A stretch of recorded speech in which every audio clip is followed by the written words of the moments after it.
I just want to say hello to everybody and welcome. Thank you so much for being with us here tonight. We want to thank you for joining us here at Georgetown's Initiative on Catholic Social Thought and Public Life for this in-person and online public dialogue on whatever happened in Matthew 25. Where are the least of these in U.S. religious and public life? I'm Kim Daniels, the director of our initiative. And we're so grateful to have so many of you joining us here on this Feast of the Visitation. Those of you here in person with us in historic Riggs Library, which we've managed to fill in June, which I think is just wonderful. And of course, over 1,600 people registered to join us online. We're very excited about that. This year marks the 10th anniversary of the Initiative on Catholic Social Thought and Public Life. And in the past 10 years, we've hosted more than 150 dialogues in person and online, and reached over 280,000 people. This academic year alone, we've held 10 public dialogues and 6 Salt and Light and Latino leader gatherings for young people, bringing dialogue centered on principles such as promotion of the common good and solidarity with the poor and vulnerable to 35,000 people in person and online. Tonight, we're focusing on an issue at the heart of Catholic social teaching: how we treat those who are poor and vulnerable in the political and policy decisions facing our country.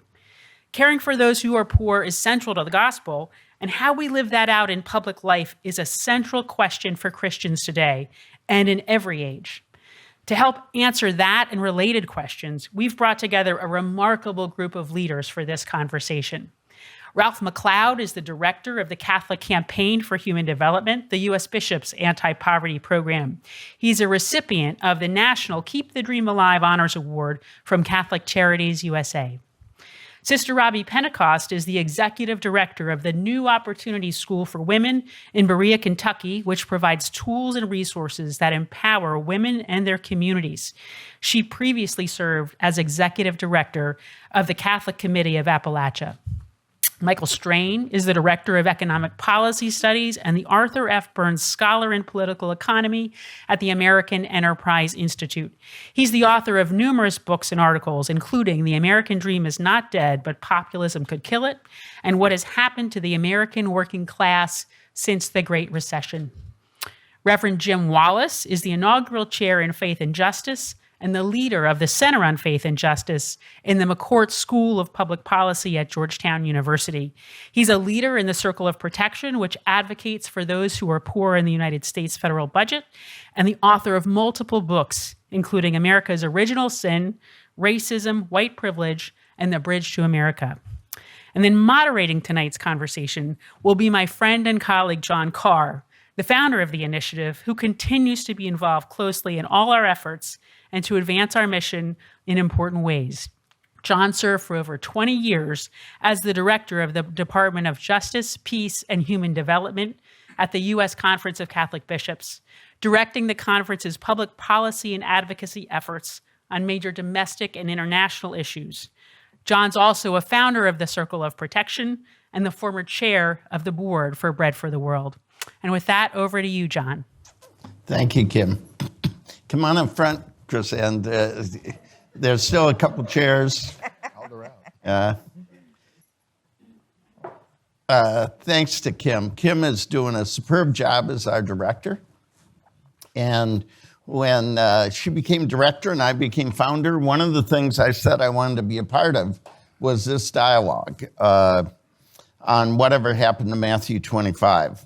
We chose Matthew 25 as the centerpiece of this dialogue because it is a central message of Jesus and the gospel. You know the passage well. Jesus describes the Last Judgment. I think it's the only description of the Last Judgment in the New Testament. And there's really only one question. How do we treat the least of these? The hungry, the thirsty, the people in greatest need. And I fear this central moral criteria is being neglected in my own life, in our churches, and in our nation. Later this evening, the U.S. House of Representatives is supposed to vote on an effort to raise the debt ceiling and set spending levels for the future. It increases defense and veteran spending. It leaves my Social Security and Medicare and tax cuts alone. And instead, it expands some work requirements for people on SNAP, what we used to call food stamps.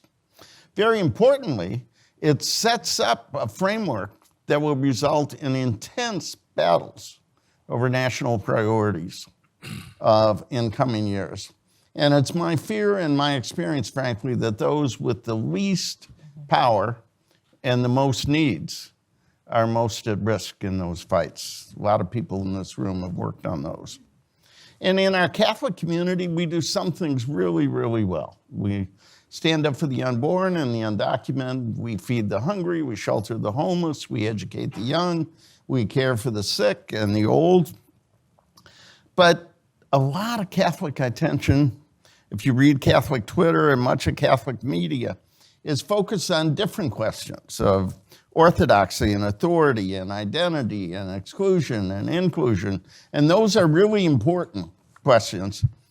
But too often, the gospel call to bring good news to the poor and liberty to captives seems to be missing or muted, except in the constant example and powerful words of Pope Francis.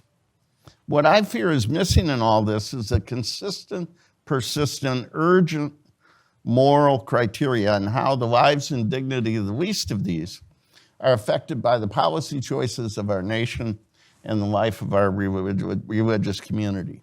And we believe Catholic social teaching, with its focus on life and dignity, on solidarity and subsidiarity, an option for the poor and the common good, offer a way to shape those choices, both in our nation and in our religious communities.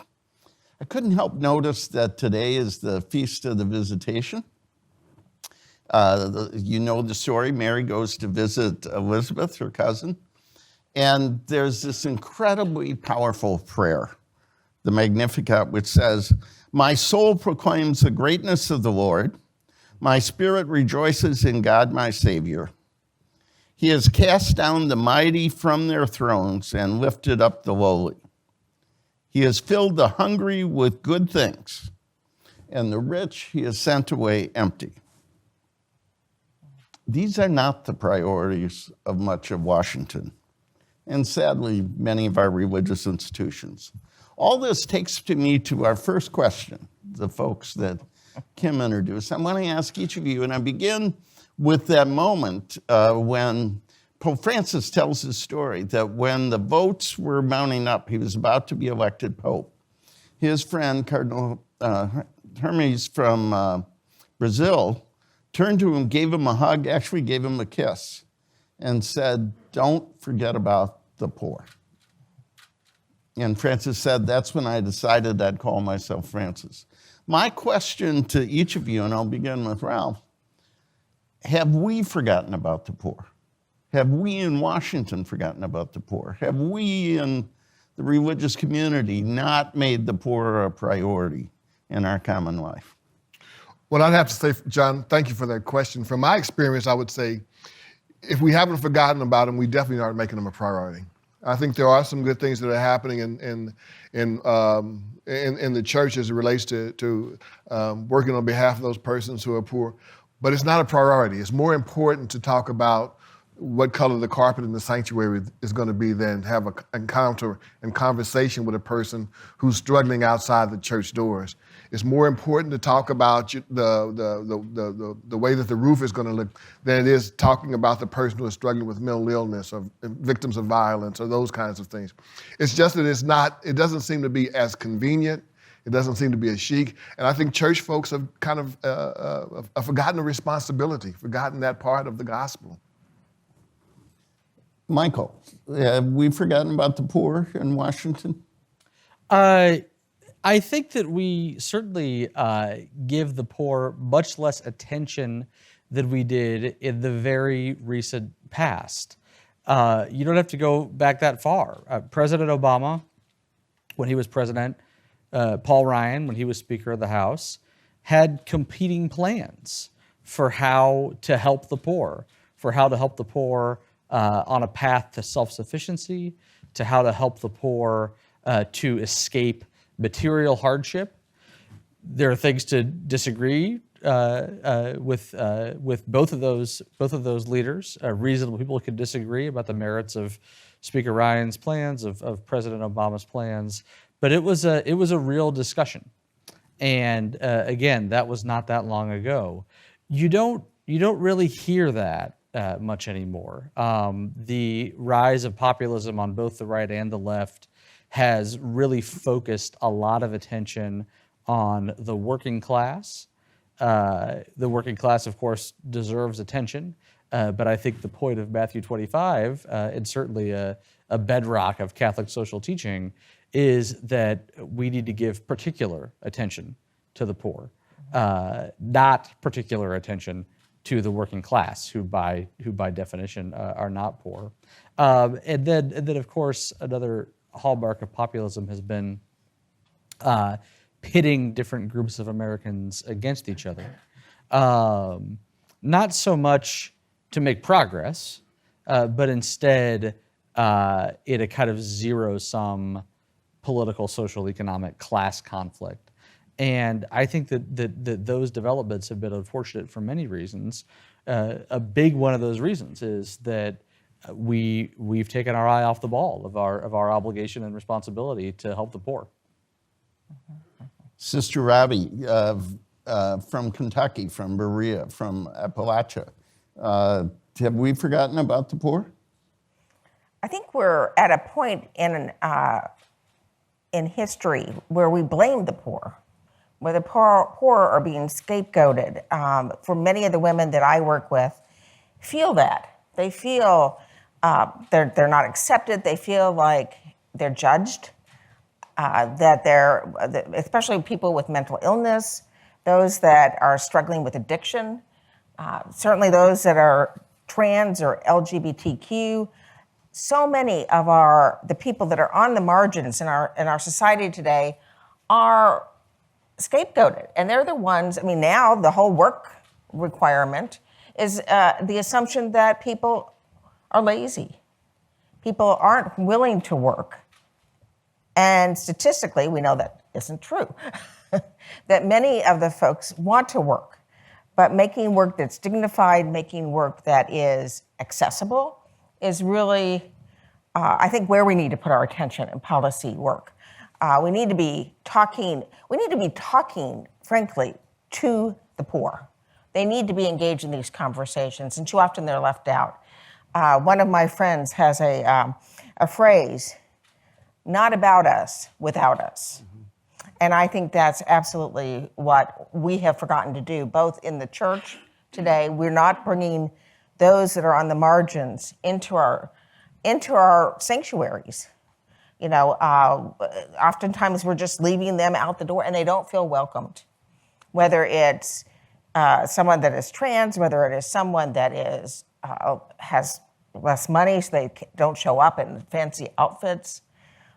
Maybe they've been divorced. There's so many, frankly, efforts towards scapegoating that prevents us from going to the real issues and digging into those issues. And so, yes, I think we have forgotten about the poor. There's something I put my few coins in, and it's really not going in and making the changes by welcoming them to the table, welcoming all of those that are on the margins to walk with us, as Pope Francis has invited us with the synodal path, that we should be walking together, and we forget that. Thank you. That was powerful. Jim, your leadership, your ministry has been built around Matthew 25. Have we gotten the message in our country, in our churches? Sister Robbie just said it well. We scapegoat the least of these. And obviously the least of these are the least important in Washington, D.C. That's very clear. But I want to keep bringing us back to this text. I'm so glad you're doing this text. This was my conversion text. This text brought me from the student movements of my time back to faith. Because it isn't just about let's all go help the poor. He's saying, it was me You know that woman in Flint who couldn't get clean drinking water for her kids? The white suburbs in Flint had clean drinking water, but she didn't. You think, that was me, I was that mother. The woman who's on SNAP and is fighting for this battle over work requirements for people on SNAP, that will reduce the deficit, right? That's the conversation in this town. Jesus says, I was that woman on SNAP. I was that Guatemalan farmer who couldn't find, because climate change made his soil not possible to grow food. So, and his daughter was being threatened with gang rape, and his son with being a boy soldier. He packed up all his family with what they could carry on their back, stripped of everything, came to this country where they offered asylum, he thought, and got put in cages, separate cages for parents and kids. Jesus is saying, yeah, that was me. This is the "it was me" text. Isn't just let's help poor people. It was me. And he's saying there, as you treat those who are poorest and most vulnerable, that's how much I know you love me. This is a test of faith. It's a test of democracy, for sure. And this is Jesus' final exam. His last talk before he was killed. This was his test. He is more judgmental in this text than any other text in the scriptures, because this is about deciding whose side we're on, very simply. So let's stay with that text, because this text, I think, can change people. What a surprise that the evangelical minister preaches and brings Catholics to look at the Bible. I mean, thank you for both of that. Let me turn now to you, Sister Robbie, and ask you to expand on this. I don't want to embarrass you. You're Matthew 25 in action for decades in St. Louis and in Appalachia. You've been serving the least of these, empowering the least of these. You work with Network, our friends. You were part of Nuns on the Bus. I think you're on the Network board, the Catholic Committee on Appalachia. My question is, as a sister and a citizen, what are the ways our political leaders and institutions are failing to address or are addressing the challenges you see every day? What are the human impacts of these choices?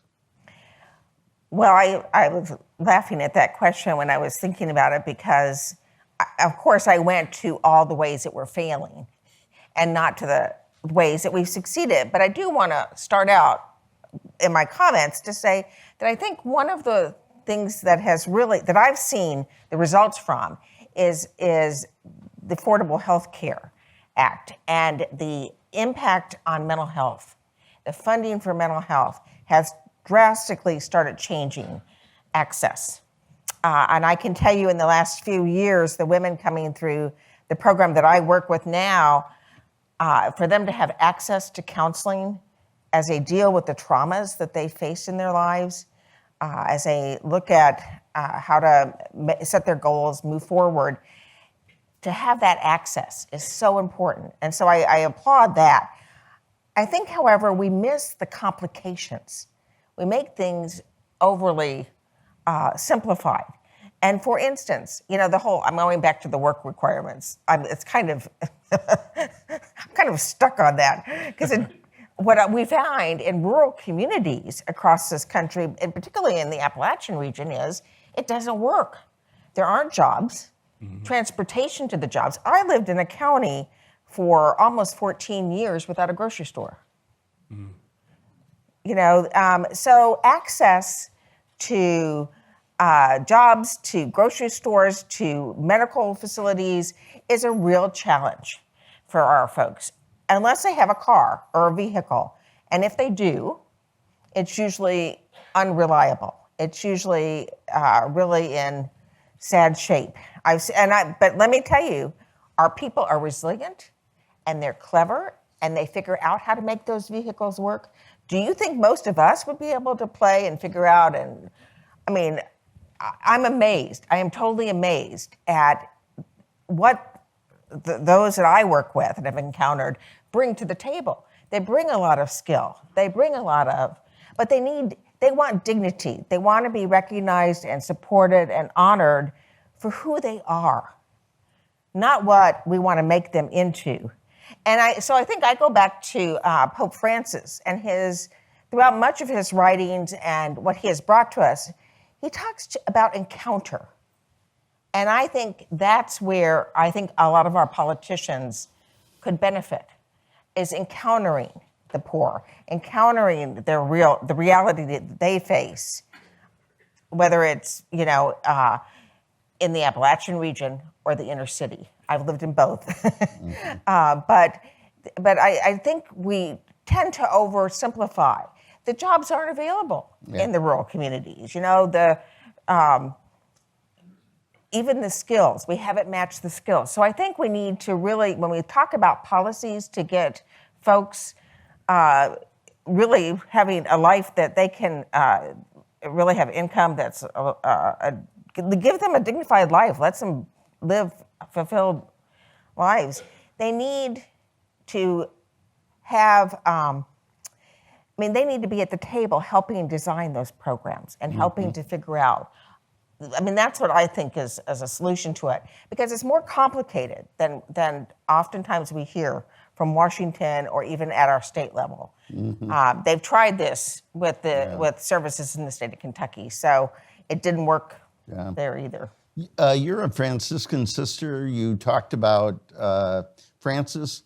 For believers, for Christians, for Catholics, how does our faith call us to deal with this more complicated reality of lifting up the least of these?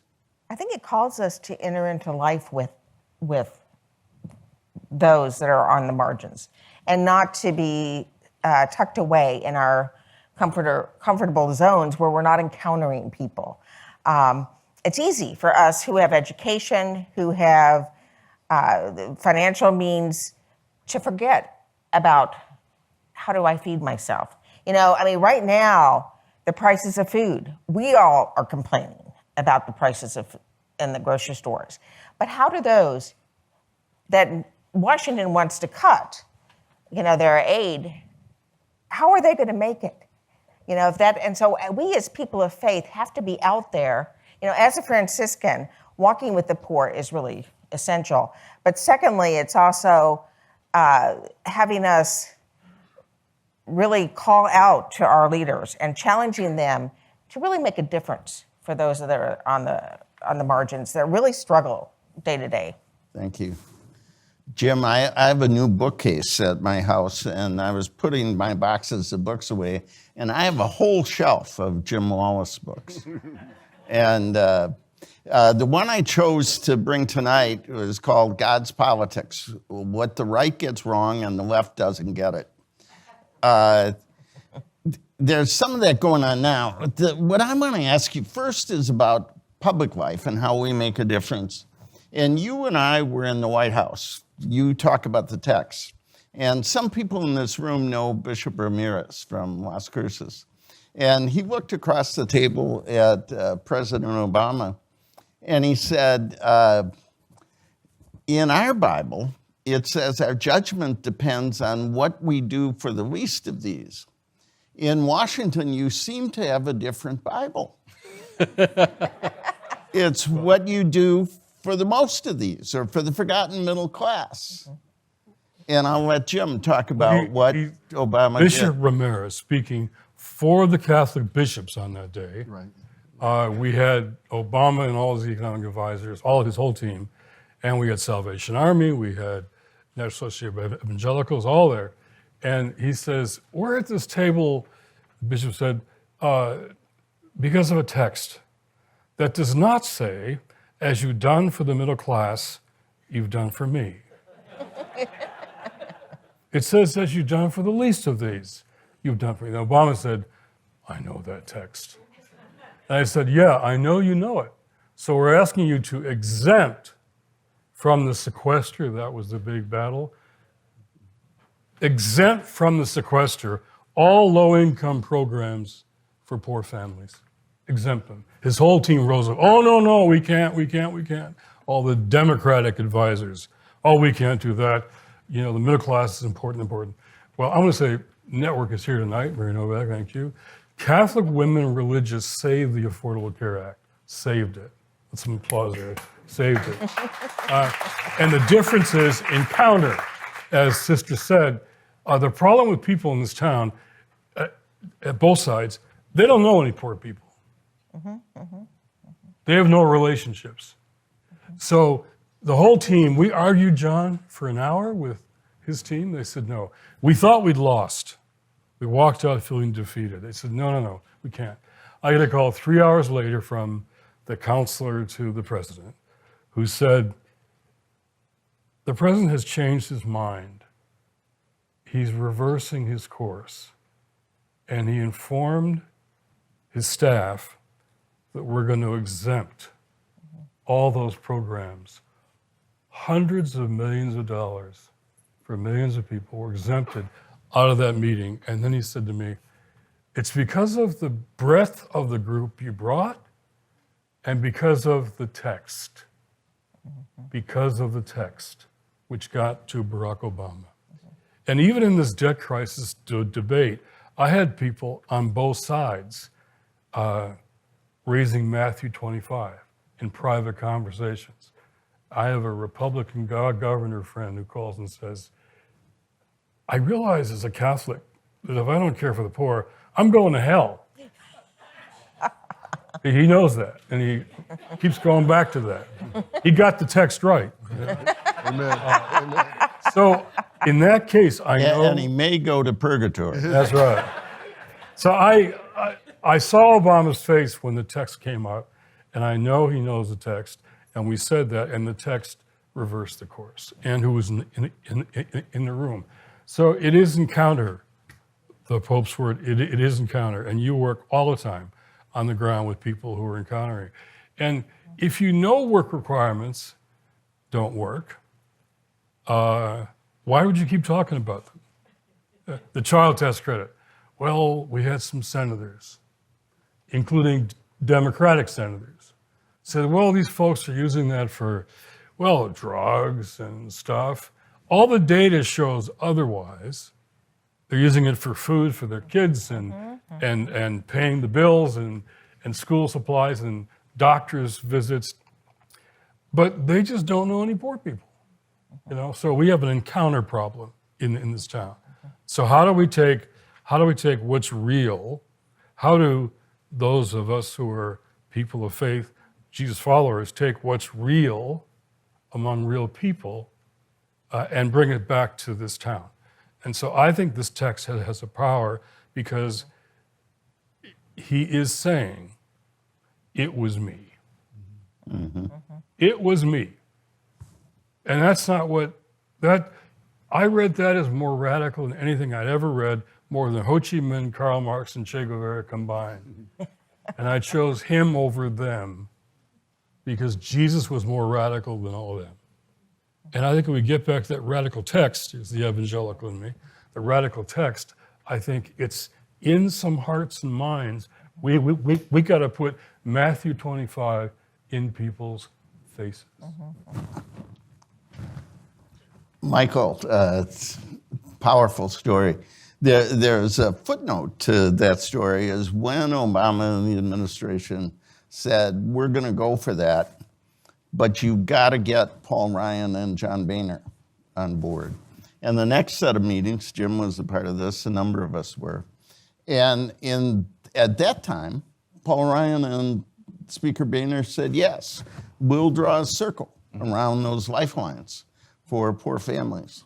That's a deal you couldn't make today. You have written this great book, if you haven't seen it, The American Dream is Not Dead. It's a terrible thing to say. What I really like about it, it's really short. It's the right length. You can actually read it. Yeah, really smart choice. I can get through it in an evening.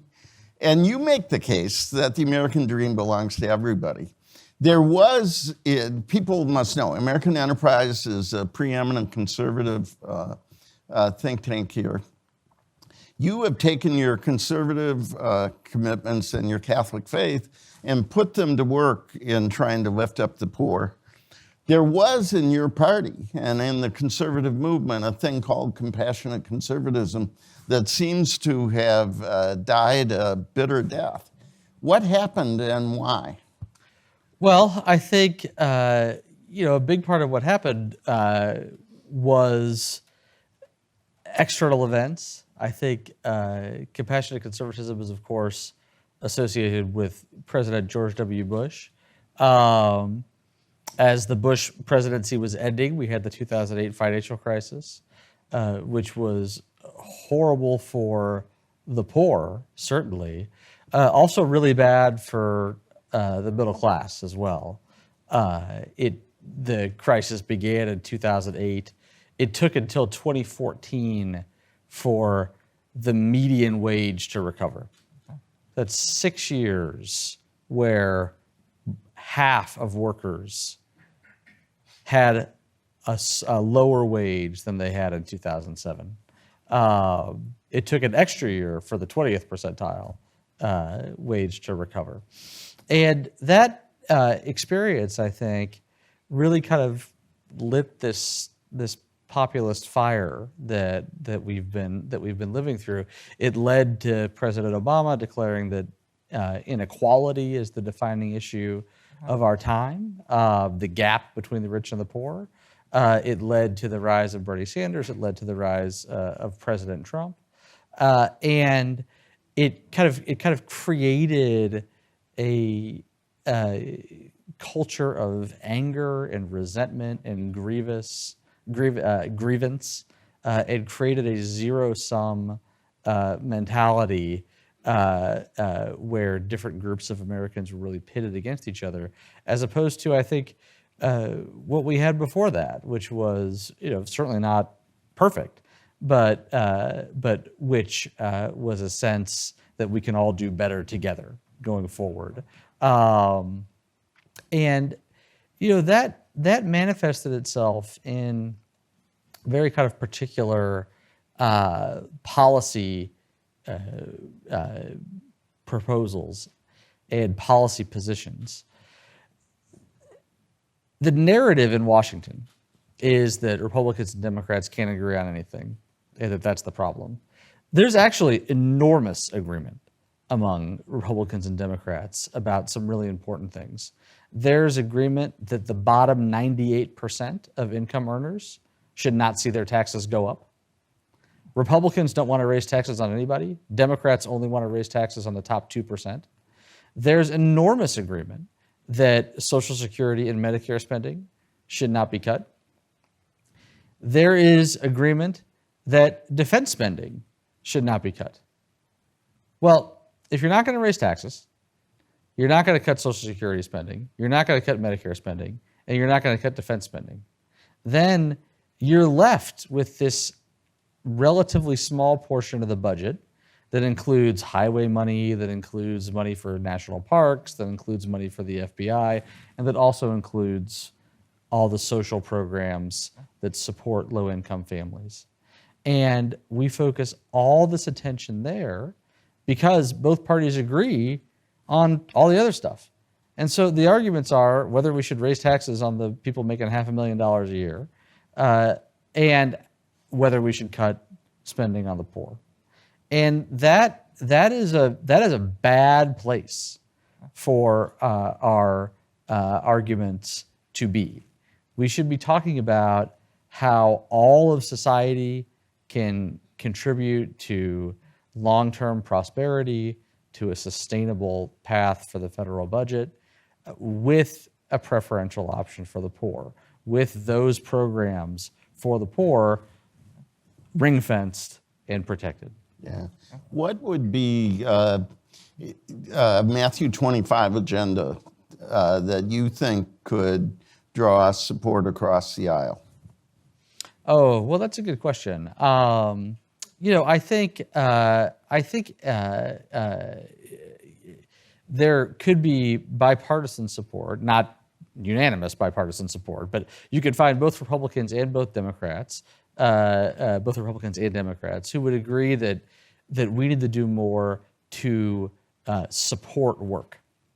We have a program on the books that essentially pays low-income households to work. It's an earnings subsidy program. It's called the Earned Income Tax Credit. And it basically says if you're a low-income household and you earn $1 and you've got some kids, the federal government's going to give you a quarter for every dollar you earn, or 40 cents for every dollar you earn. That program has been remarkably successful at increasing workforce participation among single moms.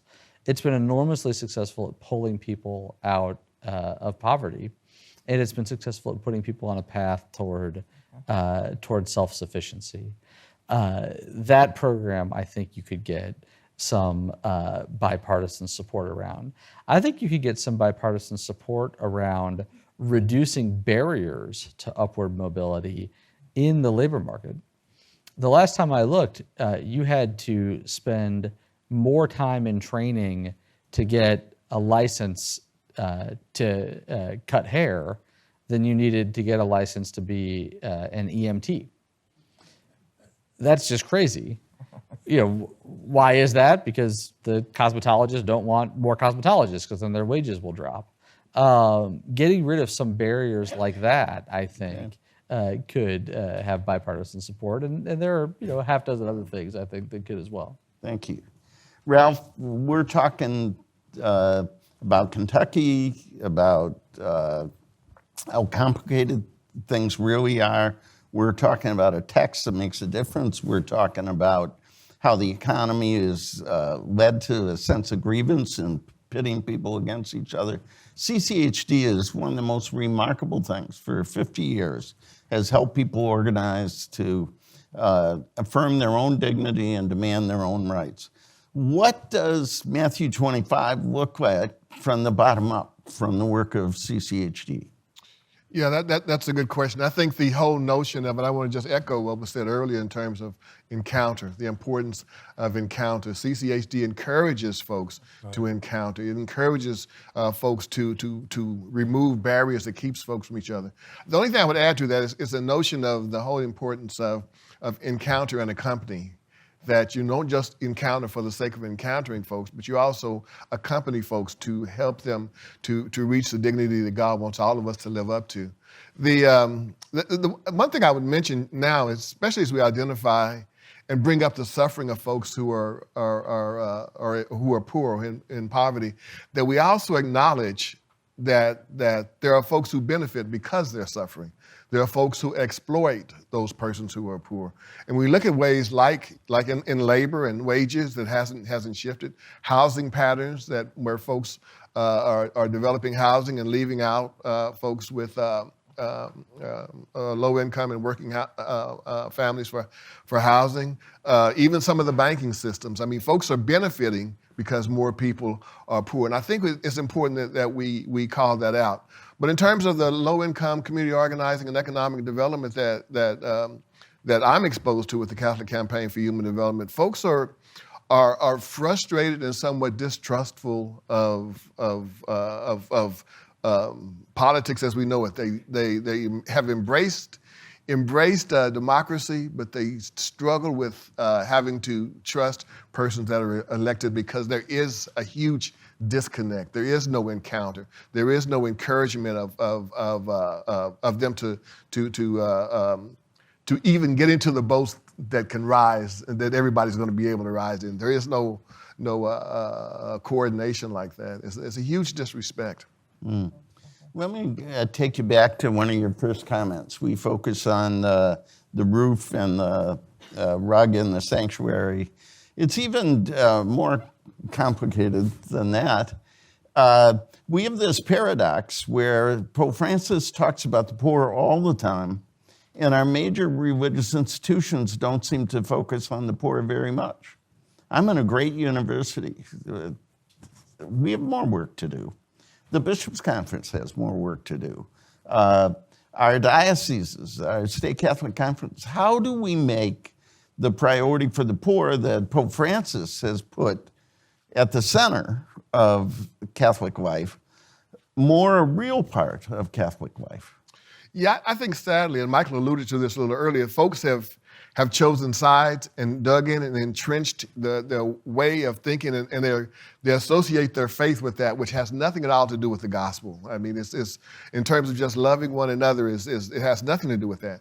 And because they've chosen their position and they're locked in, and they criticize and demonize and suggest that they know what's better for poor people without even having any kind of relationship or encounter with them. To me, that's sinful, and that's not what Francis is calling us to do.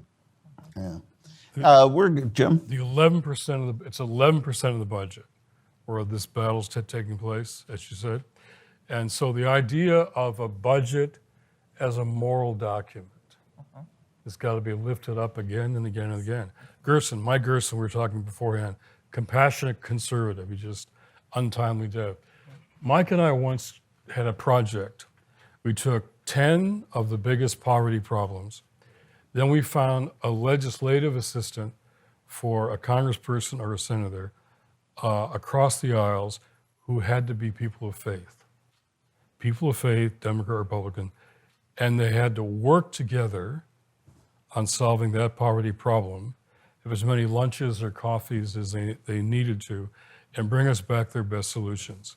We were amazed at the quality of work that was done, to your point, how we can find, these were solutions that were agreed to by people on different sides of the aisle, but they were both people of faith with that sort of biblical text in front of them. And so we had this idea of starting a poverty caucus in the Congress. They're all for it. None of their bosses would do it. None of their bosses would do it because it meant working with the other side on something. So there are things that we could do, but we've got to, I think the faith community has to put faith, there's got to be more of a faith factor in the conversation. Our first year of seminary, we took an old Bible and cut out every text in the Bible about the poor. 2,000 verses were cut out. It was a Bible full of holes, not a holy Bible. And so I think the faith factor has to be brought in and confront both sides. Budget's a moral document, and here's the faith factor. Here's what the Bible says. You say 91% of people in Congress, Pew says, say they're Christians. Okay, let's put that to the test. With this kind of conversation, put it to them. It's time for questions. So I think we have a couple people with microphones. Raise your hand and I'll call on you. But I'm going to ask the first question while you're raising your hand. Now would be a good time. Obviously, race is very much at the heart of this. Racism is key to this. Some of the attitudes, some of the priorities, some of the choices are very much affected by what Jim's book called Our Original Sin. Where does race and racism fit in the lack of priority to focus on the least of these? Let me just say it's central. I think it's central. And I think that there is a reluctance for folks to acknowledge the reality of racism and the effect that it would have on something like employment, on something like the institutions of housing patterns or banking systems or any of those things. That it's a reluctance to admit it. And I have lived, my entire life and have yet to find a person who say, yes, I am racist. I am, and you know that that racism exists, and and it's always somebody else, and it's always some other situation. But I think that there's a reluctance to acknowledge the fact of what racism has done to institutions, continues to do to institutions. Any institution that you want to name, educational, political, economic, that racism, religious. Oh yeah. And to be blunt, when the political perception was put out there that the least of these are black. The least of these are black. Therefore, more reason to ignore them. That's not true, but that is a political perception being put out by one side, and it leads to diminishing. Well, and it's frankly an assumption a lot of us make because of ignorance. I mean, the women you work with, I assume they're not all black. Right. Yeah. But, race really does come into the conversation at all levels. And I think about the fact that too often we say, oh, I'm colorblind. And that's ignoring the reality that where I come from and what I benefit from. I have walked with many of my friends who, a really good friend has 2 children, and both boys. And what they have faced in these rural communities because they're Black is incredible compared. Now she's right. She happens to be white, and so she's right there calling to task what's happening in those communities. But too often we look at people, whether they're Black or they're white. In my neighborhood, which is a rarity in Appalachia, I have a very diverse neighborhood, and I am just grateful for that diversity from all over the world, actually. And, but the difference with my community is it's more the middle class.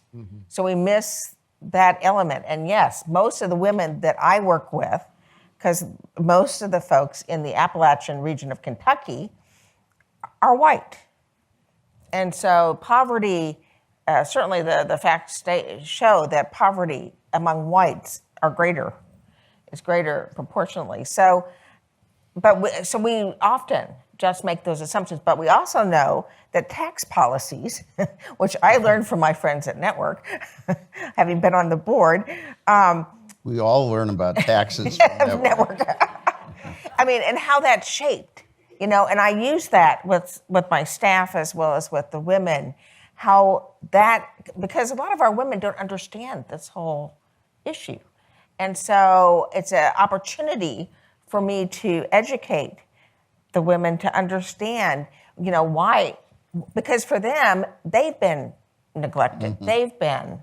So they don't understand why it's just a matter of racism or how that fits in. And so they're participating with us in diversity training, and they're loving it. They want more of it, actually. Yeah. So it's really great. When Sister agreed to come, she said, well, what part of the subway do I take to get to Georgetown? And I said, well, there is no subway to Georgetown, no metro to Georgetown. And you didn't say it, but, why not? Well, I think we know why not. And it's here. It's real. Questions? John, and then back there.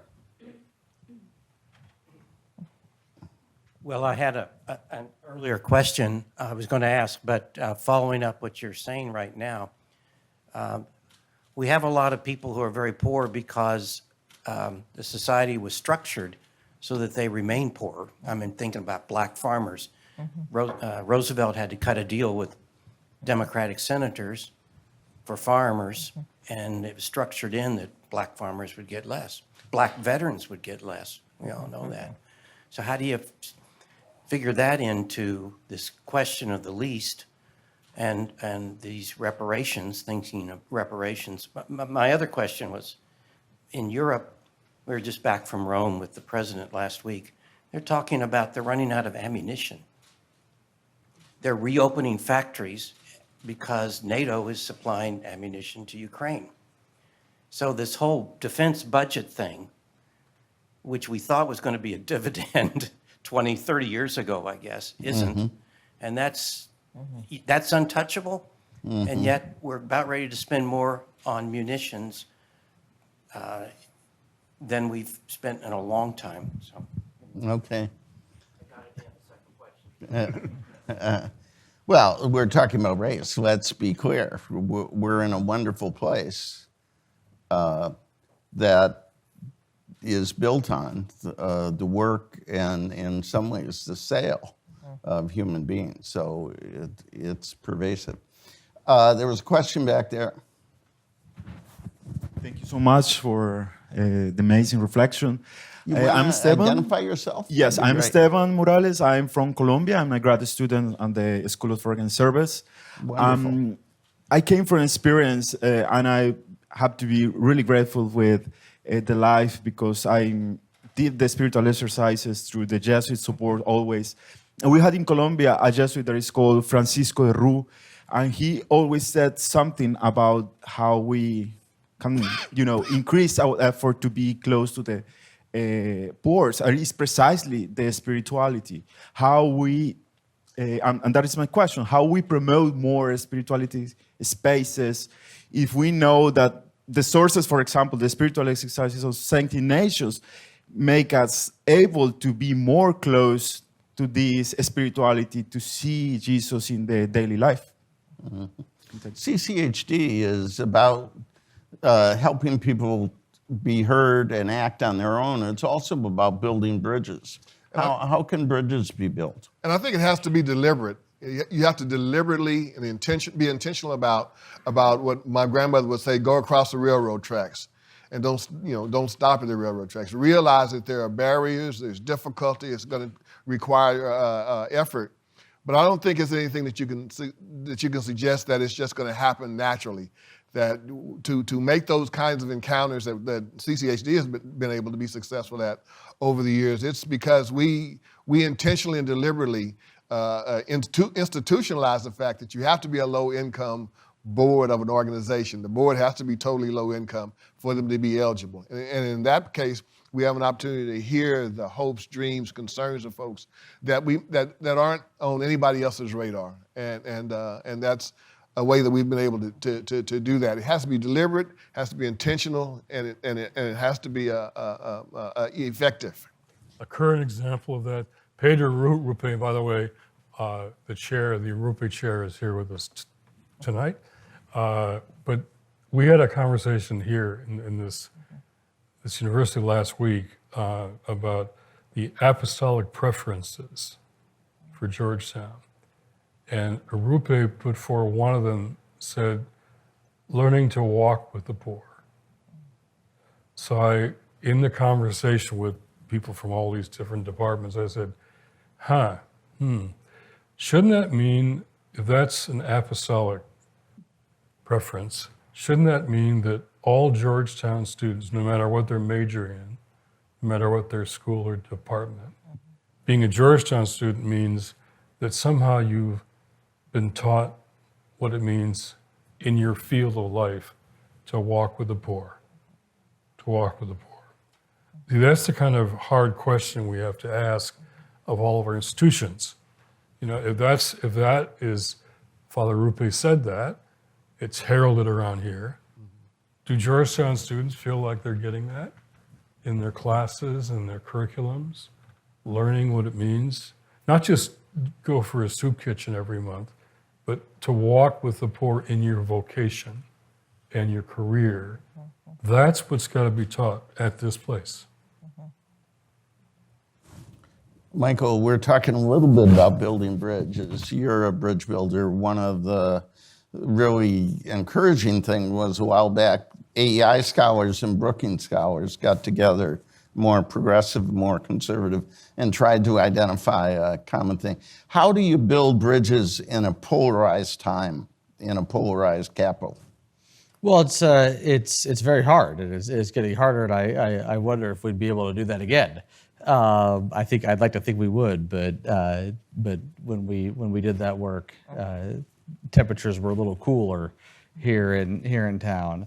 I think you have to begin with shared goals, and that gets you a bit of the way there. The second thing you have to do, I think, is recognize that oftentimes debates in public life are a competition of half-truths. And oftentimes disagreement feels like disagreement in principle, but really it's disagreement in emphasis.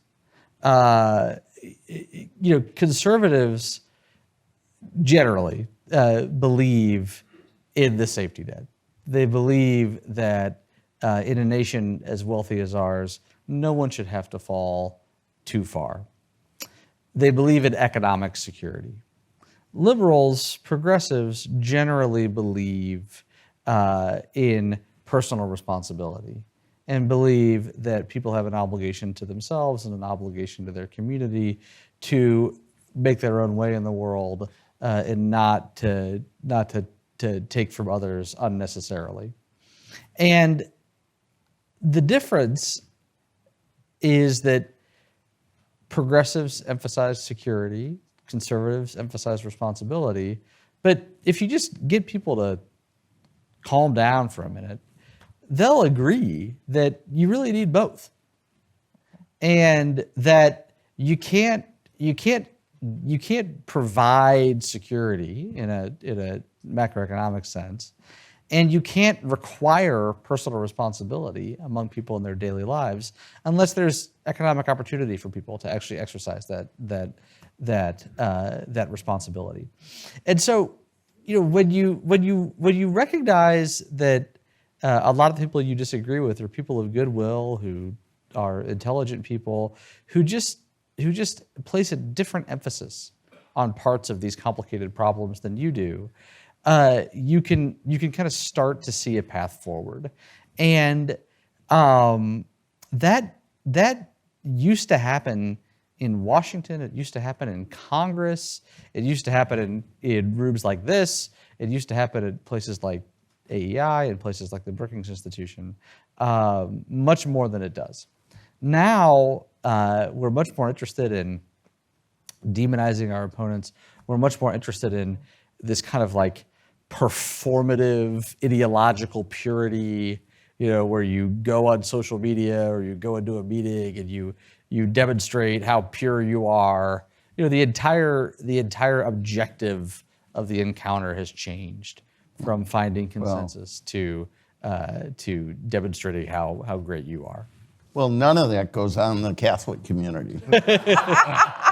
There's no purity test. Walt, and then let's take a couple here at the end. Walt, and then you. And did you have your hand up over there? Okay, Walt. Hi, my name is Walt Grazer, longtime colleague of John's at the Bishops' Conference. My question is, can we structure a genuine encounter of public policymakers with people who live in poverty? And I say genuine because I grew up in Richmond, Virginia, very racist. And so you had lots of encounters between blacks and whites, but there wasn't any learning going on. So I just want to know, is there a way to structure it so it would be actually a meaningful encounter where learning could take place? So real encounters over here. What's your opinion of national service, and could an expectation of national service on the part of college graduates, of 18-year-olds, help with this problem? Those two are linked. Last one. Over here, yeah.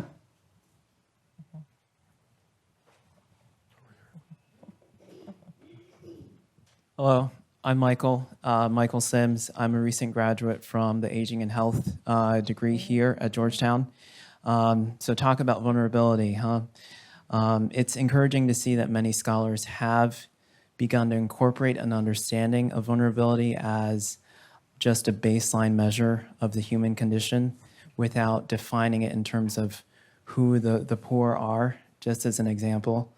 So I was wondering though, and I was encouraged to hear, for instance, Reverend Wallace, you're mentioning students having as part of their formation an acknowledgement of what it means to be vulnerable just as a human. I was wondering though and I also wish to acknowledge all the panelists for what you've said and what you've focused on Matthew 25. What I was wondering though is, I'm turning the corner. I'm going to ask a question here, not just make a statement. That would be good. That would be good. So we talked about Matthew 25. We know also Matthew 19, the camel, the eye of the needle business. What we forget sometimes is what the disciples said following that is, well, then who could be saved? If indeed the rich people aren't getting to heaven, well, in antiquity, those who had material resources were very obviously doing something right, as it were. So if they're doomed to eternal destruction, well, then what's to become of all these other people? And I wonder too, like in the spirit of Matthew 5, the Beatitudes, the poor in spirit, is that speaking to something material or something else, right? So no matter what we have materially, I wonder to what extent whatever the content is as to what we have is the stand-in for complete reliance on God. You could have one thing or 50 million things, and whatever those things are, if those things are the stand-in for complete reliance on God, we're somehow not poor in spirit enough. Okay. So my question, though, is, Way to go. to what extent do you find that policy is an instrument in abstracting us from the reality of our shared poverty, just as a human? Okay. Yeah. Very profound question. So we have, what does real encounter look like, and how can public policy officials, what do you think of national service? And we had a magical mystery tour of the Bible. Very powerful, the Beatitudes, the eye of the needle, and Matthew 25. No.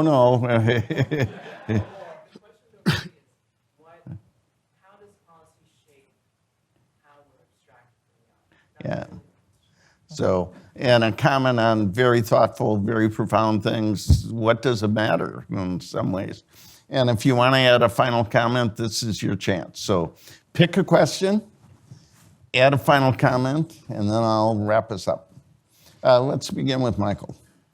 I think I'll take the hard question. Another Georgetown student referenced the spiritual exercises, which I've found very important in my own life, and we're taught in that Ignatian sense to find God in all things, and that of course includes suffering. That includes all aspects of daily life. That includes the people that we encounter.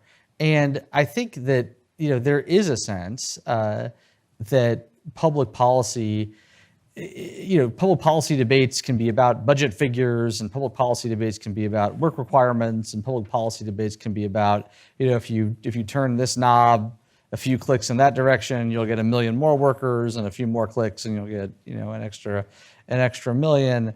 I don't want to use the word dehumanizing because I don't think that's what's happening. But there can be a tendency, I think, to miss the forest for the trees, and I think it's incumbent on people of faith to remember that regardless of whether policy has forgotten you or not, regardless of whether you are well off or not, regardless of whether or not your success is determined by luck or determined by merit or any of these debates that we spend so much time on, that ultimately we are all broken and we are all sinners and we all need redemption. And the ultimate answer to the most important questions in life is the person of Jesus. And bringing that with you into policy debates helps keep focus on Matthew 25 and helps kind of imbue the entire exercise with more gravity and more weight. But at the end of the day, these are not the most important things. Who would have thought the economists would take us through the exercise? Preach. Yeah. He'd be up. Sister. Well, I want to tackle the one about the encounter and policy, because I've been involved in doing that.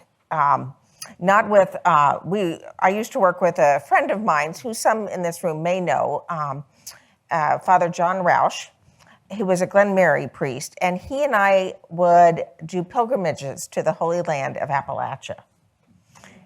And so twice it was always interesting, some of these trips, and we would just take them to visit our friends, and it would be profound. We didn't know what they were going to say exactly, but it just was profound.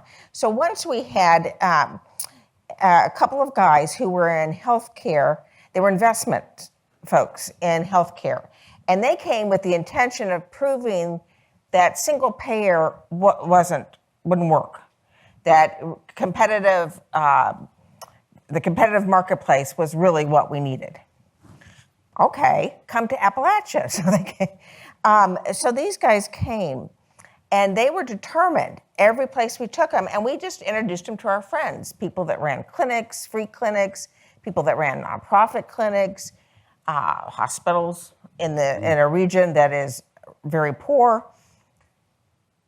And by the fourth day, they both looked at us and said, "You didn't tell us it was going to be so complicated." And they left after the one woman from the free clinic had spoken, and they said, "She's really doing what she's supposed to be doing with the money, that it's coming through." And it's like, well, of course, So it was that encounter that really started changing. And actually, one of them left the business of investment in healthcare, and actually started in a helping profession. Mm-hmm. So there could be a really personal transformation. And the second one was that we had a gentleman who joined one of our pilgrimages, and he was the recruiter for the Republican Party in the state of Kentucky at that time. And he was running for office. So he came on our pilgrimage. By the time it was done, he said, "Instead of sending an evaluation, I want to tell you how I've changed my platform because of what I saw and what I experienced." He realized the transportation was not easy. It wasn't easy to get from here to there. It's back roads. It's counties without grocery stores or without medical clinics. So it's possible, but they're authentic. And I think that your description of it can't be just made up. It has to be real relationships that we build. And that's possible. Terrific. Jim? Look, Ralph first. I'll finish. Okay. Well, Ralph, I was going to think while you talk. And repeat something that you were saying. In terms of getting folks to come together, and this is to Walt's question, I think there has to be an acknowledgement or lifting up the importance of self-interest, that my success, my salvation is tied up whether or not you're successful and you're being able to be saved. So folks who are low income actually need and request and welcome people to have folks escort them to have conversations with policymakers. The policymakers won't answer a lot of low income communities' telephone calls individually, but when it's 300 calls, they'll take notice. And if it's if it's the right person's call, they'll do it. So I think to the degree you can escort, to encounter, to accompany folks, to find any of these organizations that are doing tremendous work on working with low-income communities, to join with them, not so much to offer expertise, but to listen and to accompany them towards talking with policymakers, talking with institutions, talking with churches, any of those that might be oppressing folks and keeping them down. Okay, Jim.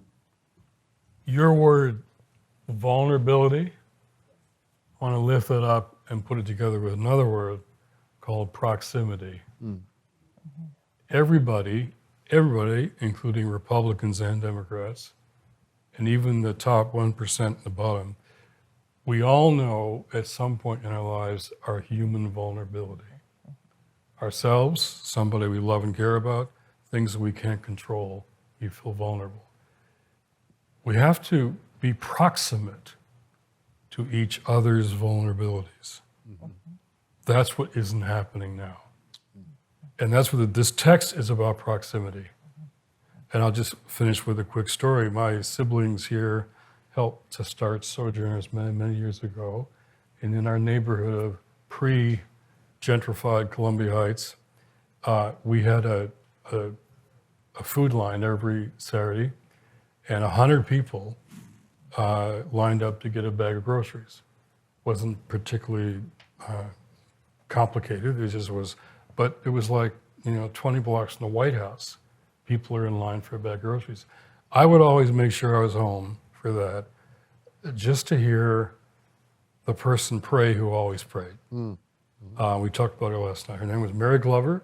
She was a Pentecostal woman who worked in I used to cook in a daycare center, didn't make much money, but she was the glue that held that neighborhood together.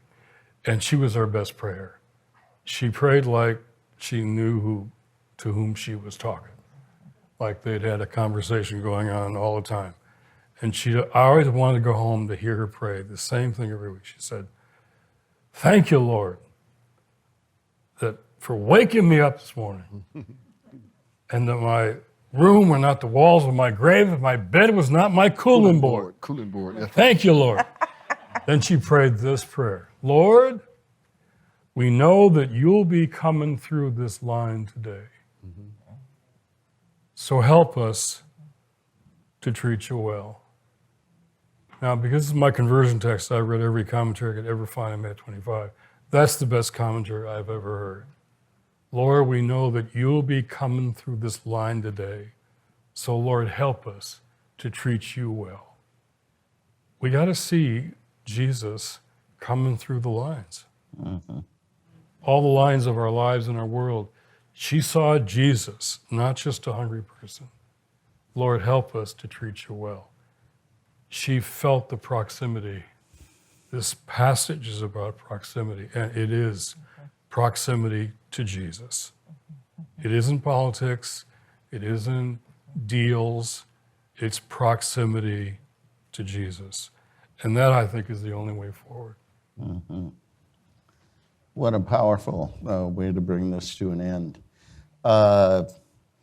One thing, just we need to wrap it up. We have wonderful food and drink and conversation out there. I would say to the 1,000 people online, if you're in Washington, you're missing a great party. So you ought to come next time. If you're not in Washington, we're really glad you tuned in. Michael said we sometimes agree on principles and we get too tied up on specifics. I have a little bit different take. I think if we agreed on the principle that our salvation depended on the least of these, that the moral measure of our lives, of our churches, of our country, were how we lifted up the least of these, we would have very different conversations. And so one of the challenges for us as citizens, as believers, to remind people that the central question is, what are we doing to lift up the least of these? In our Congress, at the White House, at Georgetown, in your work, in this city, across the nation, and in our churches, that there's only one question at the Last Judgment, and Jesus is coming through the line. So I want to thank our friends in Jim's Center on Faith and Justice, particularly Jim, but also James Simpson and Dan Burke and their colleagues who helped us. I want to especially thank Kim Daniels, the other Kim Mazek, Anna Misla, and Christian, who made this possible. And I want to thank each of you for coming out on this wonderful night for a wonderful discussion. Invite you to the reception across the hall, and I ask you to join me in thanking Reverend Jim Wallace, Ralph McLeod, Sister Ronnie Pentecost, and Michael Strain for this wonderful conversation. Thank you very much.